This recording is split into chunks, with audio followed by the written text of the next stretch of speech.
Good morning, this is the Paradise Unicorn Priestess bringing you day 247 of A Course in Miracles, the Yin translation, where we use female words. This would be September 4th if you're starting at the new year.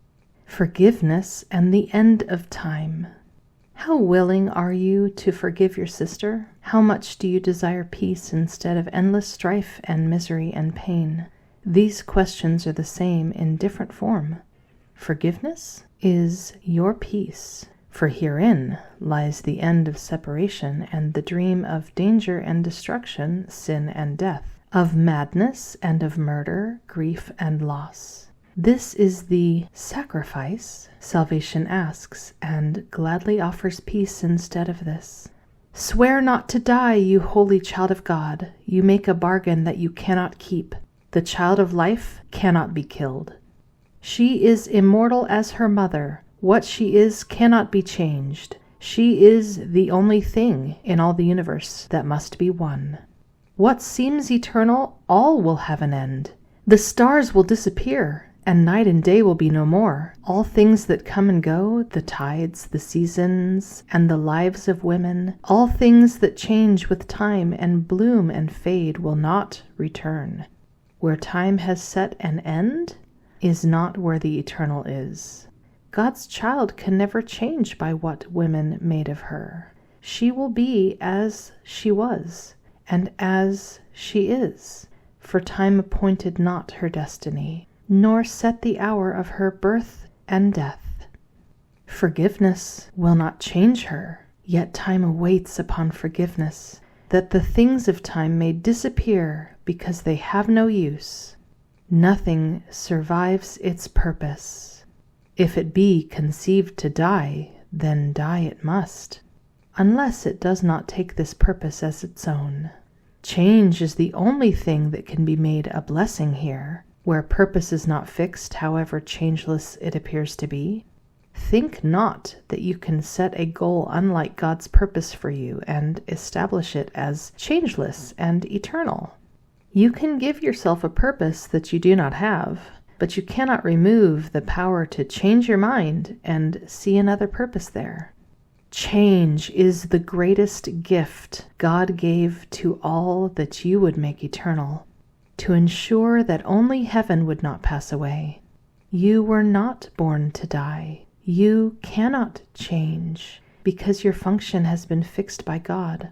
All other goals are set in time and change, that time might be preserved excepting one. Forgiveness does not aim at keeping time, but at its ending, when it has no use. Its purpose ended, it is gone. And where it once held seeming sway is now restored the function God established for her child in full awareness. Time can set no end to its fulfillment, nor its changelessness. There is no death because the living share the function their Creator gave to them. Life's function cannot be to die. It must be life's extension, that it be as one forever and forever without end. This world will bind your feet and tie your hands and kill your body, only if you think that it was made to crucify God's child. For even though it was a dream of death, you need not let it stand for this to you. Let this be changed, and nothing in the world but must be changed as well. For nothing here but is defined as what you see it for. How lovely is the world whose purpose is forgiveness of God's child. How free from fear. How filled with blessing and with happiness.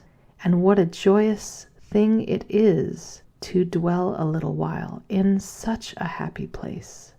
Nor can it be forgot in such a world. It is a little while, till timelessness comes quietly to take the place of time. Paradise is a joyous place that is joyfully awaiting its own end. Much of what is said in this text makes me think of that book, The Disappearance of the Universe, that is written as a companion to the Course by someone who felt inspired to do so. He claims that he's being visited and taught by two ascended masters Now, just as I don't take a stand one way or the other on whether or not the narrator of the Course is actually the soul that was Jesus, I hold that as a possibility, but I don't stand on it.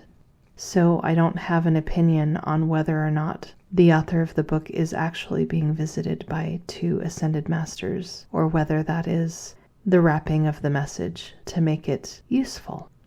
But this text reading speaks of all things that are of time disappearing because they have no use when everything has been forgiven. I actually really love that it says that change is the greatest gift God gave to all that we would make eternal, because the things that are here, form can always have darkness enter into it. That is its nature. Forgiveness makes the form happy and pleasant for all, and is but a placeholder until all the slaves have been freed, so that all may return to the one, that last step that is taken by God herself.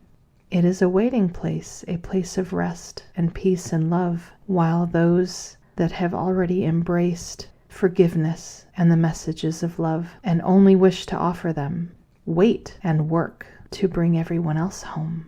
As a goddess worshiper, I have wrestled with the themes of A Course in Miracles that seem to be asking me to take no value in this world, when the ways of the goddess love the earth, love nature, love the symbols in it, love the animals and the plants, and love especially the changing of the seasons and what it means for the changes that we go through on our soul's journey. And so I was delighted, I was surprised to see this reading state that change is the greatest gift God gave to basically all of form. And again, I have to remind myself that when A Course in Miracles speaks of the uselessness of things, it's because that's the purpose that we originally gave them. But the divine purifies them to have only the purpose of love. And they lead to their own ending, but in a beautiful, glorious resolution, not one of destruction. No, destruction is something the ego made up, and destruction is all that can be hoped for form as the ego designed it. It is love that preserves things, that saves things, that rescues things, that protects things.